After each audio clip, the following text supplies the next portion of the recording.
Bonsoir.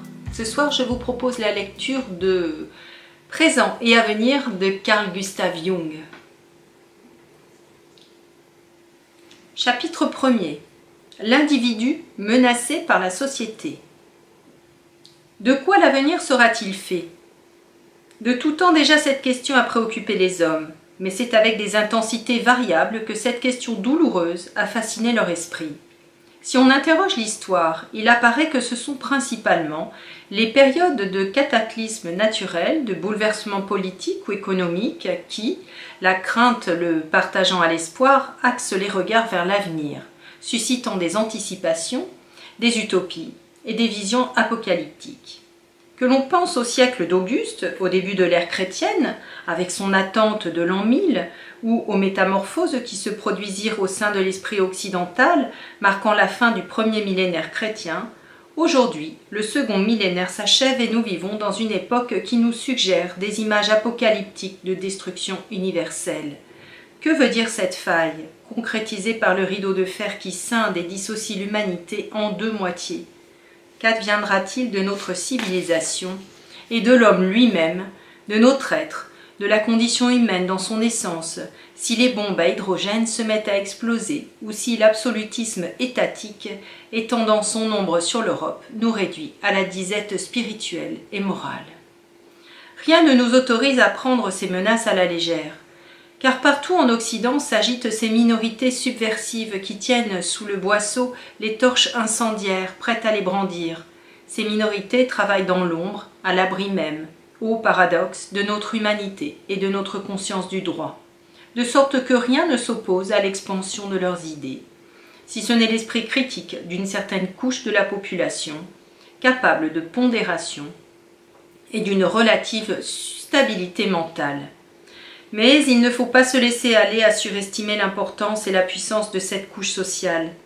Elle varie de pays à pays, en fonction du tempérament national, elle varie aussi de région à région, sous l'influence qu'elle est de l'instruction et de l'éducation publique, et elle est en outre soumise à l'influence de perturbations aiguës d'origine politique ou économique. D'après des estimations optimistes, basées sur des observations faites lors de consultations électorales, cette couche stable englobe au plus environ 60% des votants. Toutefois, une appréciation plus pessimiste ne semble pas injustifiée ni pouvoir être écartée sans examen, car les dons de raison et de réflexion critique ne sont pas les qualités foncières de l'homme. Même là où elles sont présentes, elles s'avèrent instables, inconstantes, volontiers vacillantes, et cela en règle générale proportionnellement à l'ampleur des groupes politiques.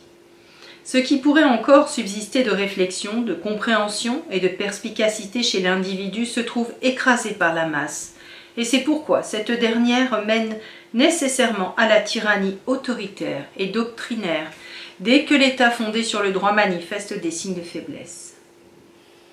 En présence d'une situation donnée, la discussion basée sur des arguments de raison ne demeure possible et n'a de chance d'aboutir que tant que le potentiel émotionnel inhérent à la situation n'a pas dépassé un certain niveau critique.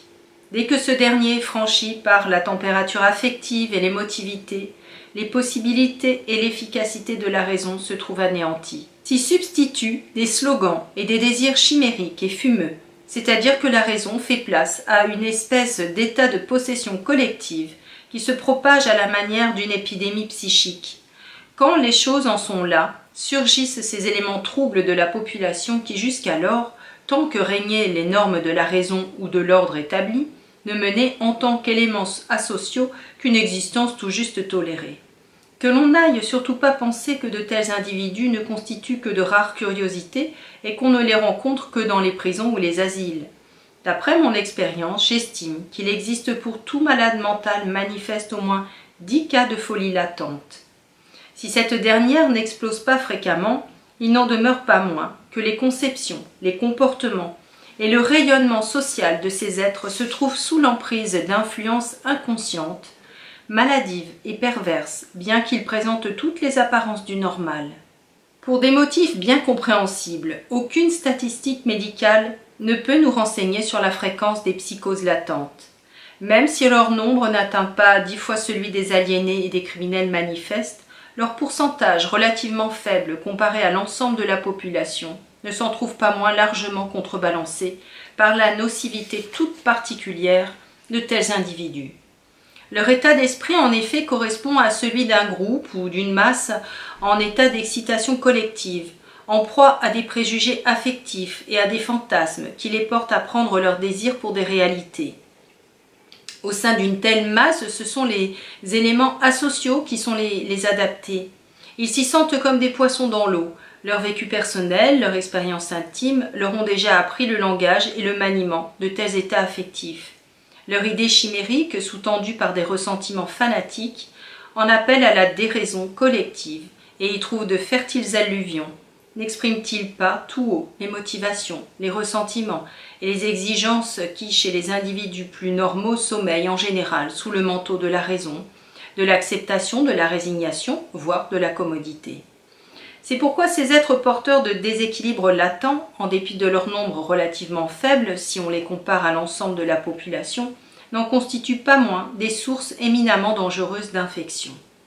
À cause en particulier du fait que l'homme réputé normal ne dispose que d'une connaissance fort limitée de lui-même.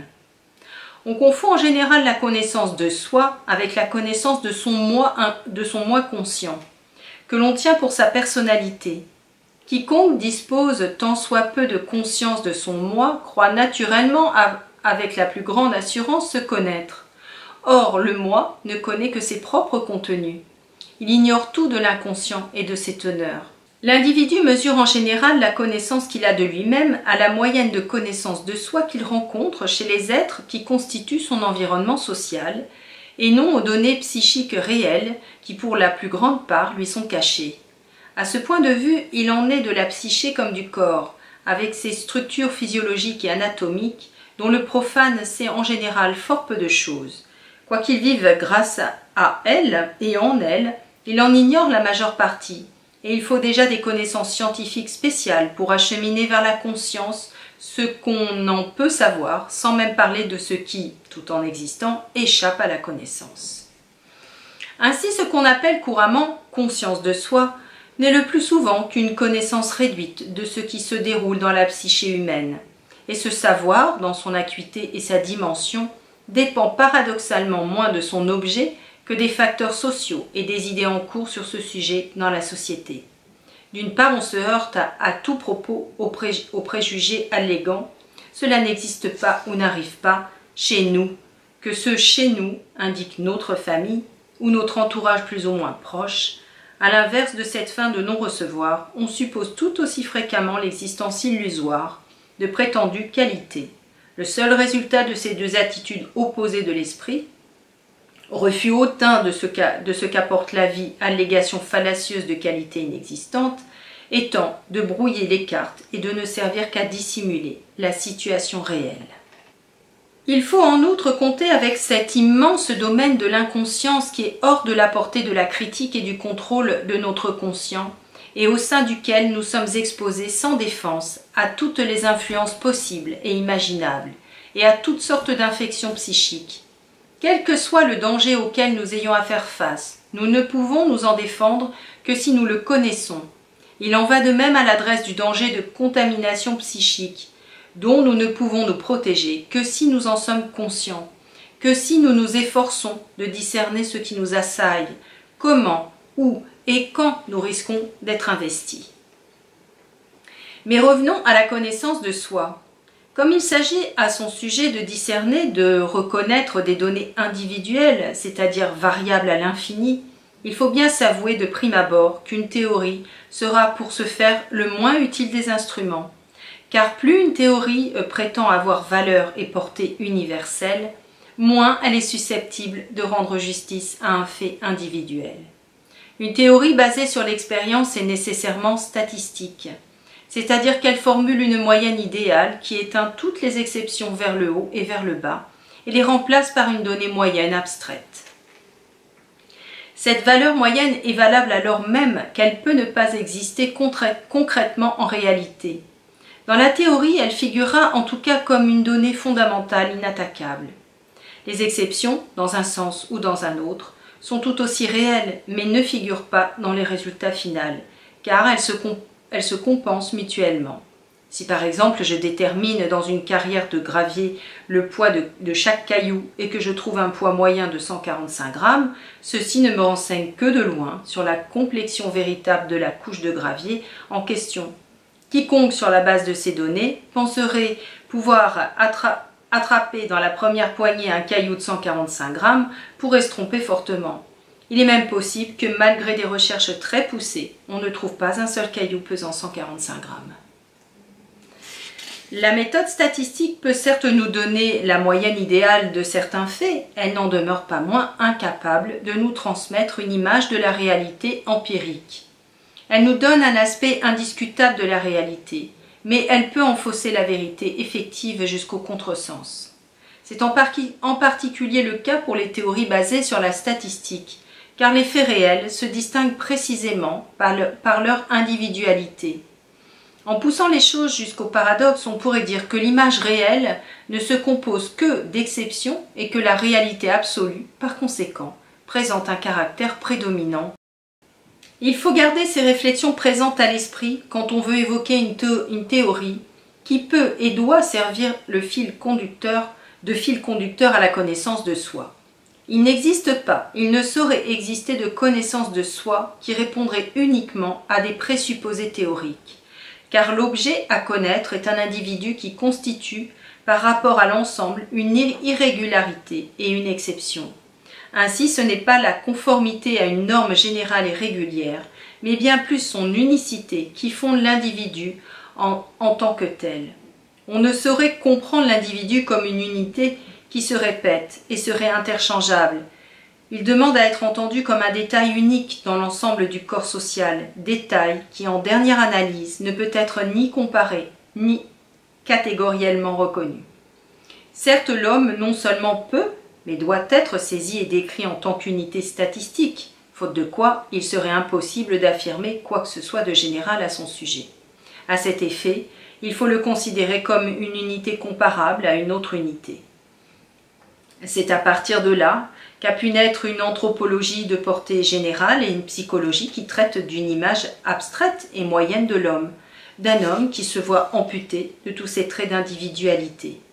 Or, pour la compréhension de l'homme, ce sont ces derniers qui importent le plus.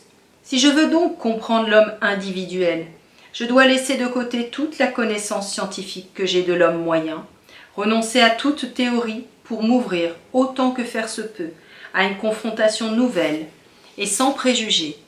Je ne peux aborder la tâche de la compréhension que vacua et liberamente, d'un esprit libre et non encombré, alors que la connaissance de l'homme exige tout le savoir possible et imaginable sur l'homme. Qu'il s'agisse de la compréhension d'un individu avec lequel je suis confronté, ou qu'il s'agisse de la connaissance de moi-même, je dois dans les deux cas laisser derrière moi les présupposés théoriques, tout en ayant conscience du fait que, le cas échéant, je me situe en marge du savoir scientifique. Or, ce dernier jouit non seulement d'une estime et d'une cote d'amour générale, mais il incarne en outre, pour l'homme moderne, la seule autorité selon l'esprit. Dès lors, la compréhension de l'individu, de par ses exigences particulières, fomente pour ainsi dire un crime de lèse-majesté, à savoir le crime de ne pas tenir compte de la connaissance scientifique. Renoncer à cette dernière constitue naturellement un sacrifice qui n'est pas mince, l'esprit et l'attitude scientifique ne pouvant abandonner, sans autre forme de procès, la conscience qu'elles ont de leurs responsabilités. Si en outre, le psychologue qui opère est un médecin qui n'est pas seulement préoccupé de mettre une étiquette scientifique sur son malade, mais qui cherche aussi à le comprendre en tant qu'être humain, il est menacé, le cas échéant, d'être écartelé entre les deux voies contraires, entre les deux attitudes d'esprit opposées et qui s'excluent l'une l'autre, l'attitude de la connaissance et celle de la compréhension. Ce conflit ne peut être résolu par une formule du genre « faire une chose ou faire l'autre ».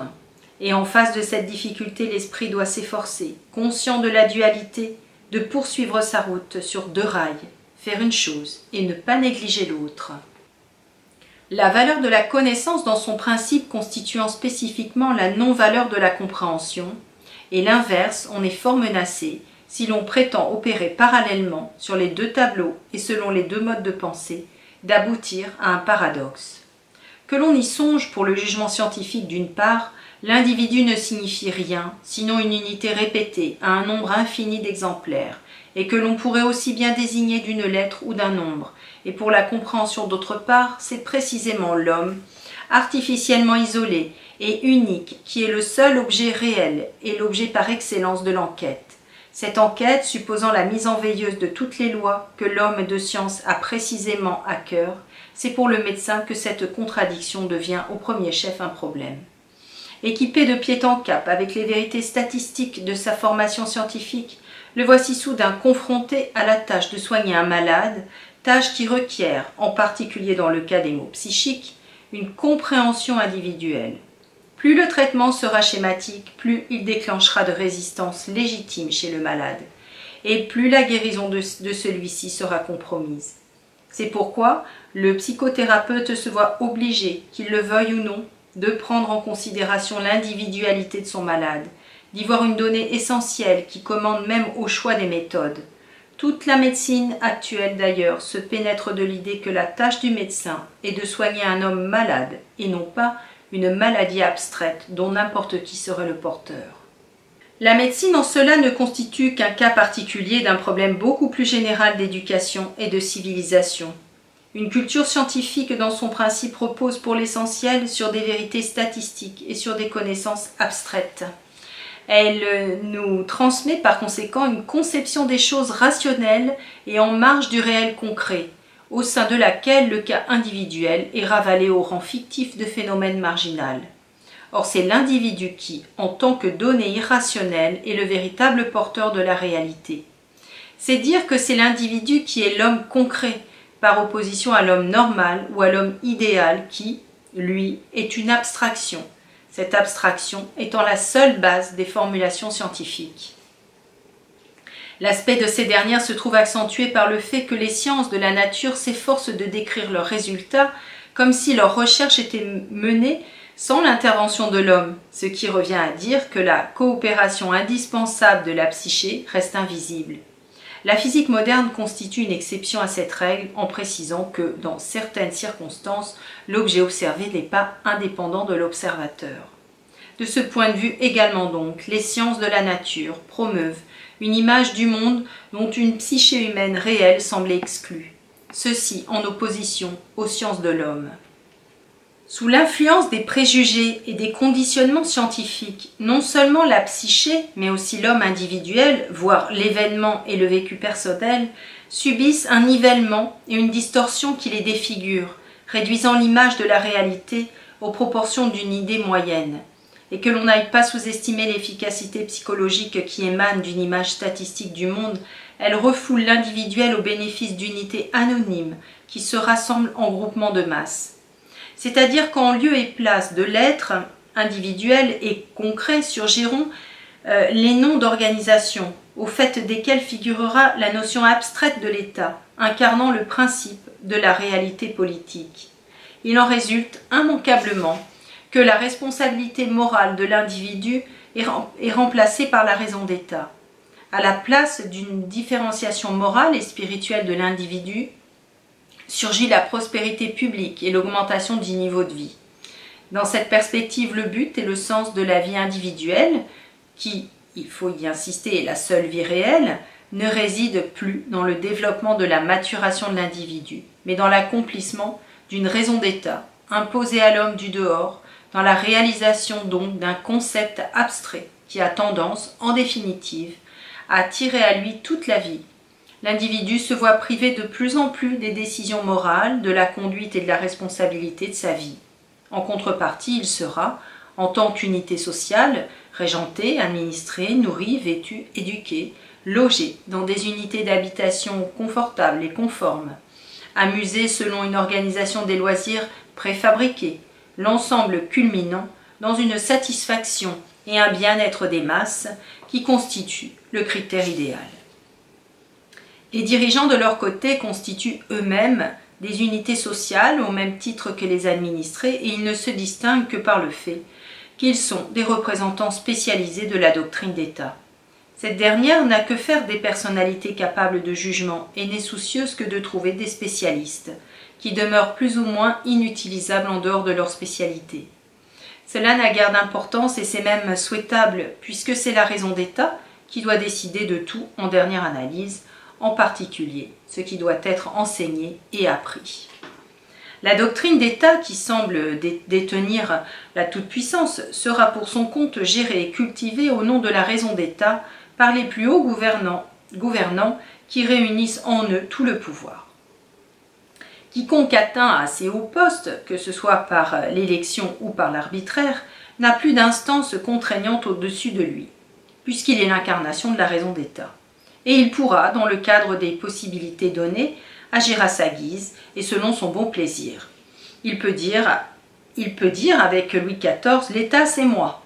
Il est ainsi l'un des rares individus qui pourraient faire usage de leur individualité, à la condition toutefois qu'ils sachent la différencier de la raison d'État. Cela n'est probablement pas le cas et les politiciens sont en général les esclaves de leur propre fiction. Or, une pareille unilatéralité est toujours contrebalancée et compensée par des tendances inconscientes subversives. L'esclavage et la rébellion sont toujours corrélatifs et l'on ne saurait séparer l'un de l'autre. C'est pourquoi l'appétit et la jalousie du pouvoir et une méfiance qui va croissant pénètrent tout l'organisme étatique de haut en bas. En outre, une masse engendre automatiquement, par compensation de son caractère chaotique et informe, son chef, son führer, qui pour ainsi dire obligatoirement succombe à l'inflation dont son moi ne peut pas ne pas être victime. L'histoire ne nous en offre que trop d'exemples.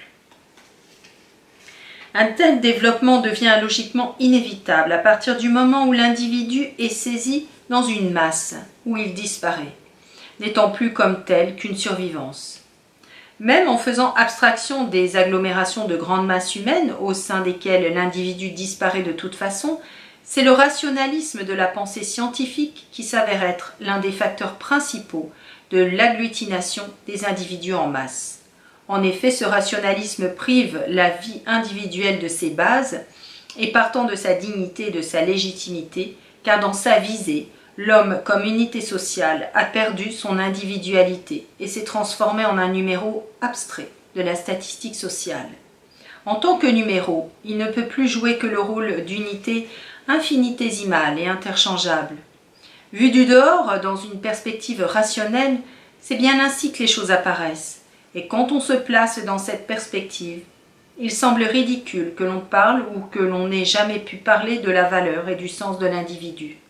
Cela va si loin que l'on en arrive à se demander par quelle aberration on en était venu à attribuer une dignité à la vie de l'individu pris isolément, alors que la vérité contraire est tellement évidente. C'est qu'en effet, dans cette optique, l'individu est d'une importance tellement minime qu'elle en vient même à disparaître. Et quiconque veut s'efforcer de soutenir le contraire éprouve la plus grande peine à trouver des arguments. Que veut dire l'importance qu'il attache à sa personne ou aux membres de sa famille ou à ceux d'entre ses amis qu'il estime particulièrement, sinon qu'elle exprime la subjectivité un peu ridicule de ses sentiments. Que pèsent en effet quelques individus en face de 10 000, de 100 000 ou d'1 million d'autres? Cela me rappelle l'anecdote suivante. Je me trouvais une fois avec un ami pensif dans une foule de plus de 10 000 personnes.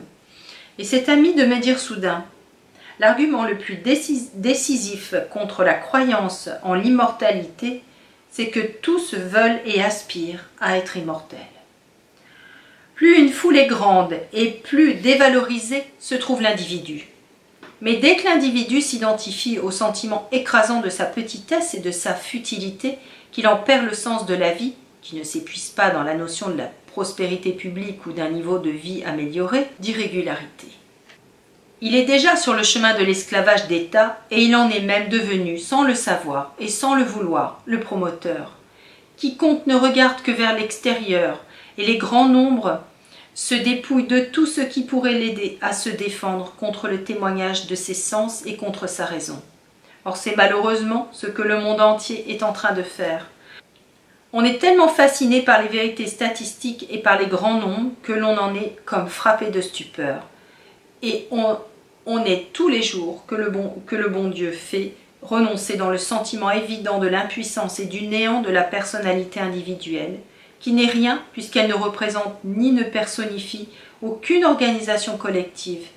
À l'inverse, l'individu, qui monte sur la scène du monde, qui devient visible de loin et dont la voix se fait entendre dans un vaste rayon, paraît, aux yeux d'un public sans esprit critique, ostensiblement porté par un certain mouvement de masse ou par une opinion publique. Et c'est essentiellement pour cette raison qu'il sera accepté ou combattu. L'expérience a montré que dans ces cas, la suggestion collective domine, et dès lors, on ne peut plus savoir si le message de l'homme politique est le fruit de son action personnelle, dont il est le seul responsable, ou s'il n'est que le haut-parleur d'une opinion collective. Dans ces circonstances, il n'est que trop compréhensible que l'insécurité du jugement individuel fasse petit à petit tache d'huile et que par suite on s'efforce le plus possible de collectiviser la responsabilité dont l'individu se défait au bénéfice d'un corps constitué. De ce fait, l'individu est de plus en plus ravalé à n'être qu'une fonction de la société, et celle-ci en revanche assume la fonction d'être le véritable vecteur de vie, alors qu'au fond, elle n'est qu'une idée comme l'État. La société, comme l'État, se trouve hypostasiée, c'est-à-dire substantifiée et pourvue d'une existence autonome. L'État en particulier se transforme de ce fait quasiment en une personnalité vivante, dont on attend tout. En réalité, l'État n'est qu'un camouflage qu'utilisent les individus qui le manipulent. De ce fait, la convention originelle de l'État légal glisse de plus en plus vers la situation d'une forme de société primitive, en l'occurrence celle du communisme d'une tribu primitive soumise à l'autocratie d'un chef ou d'une oligarchie.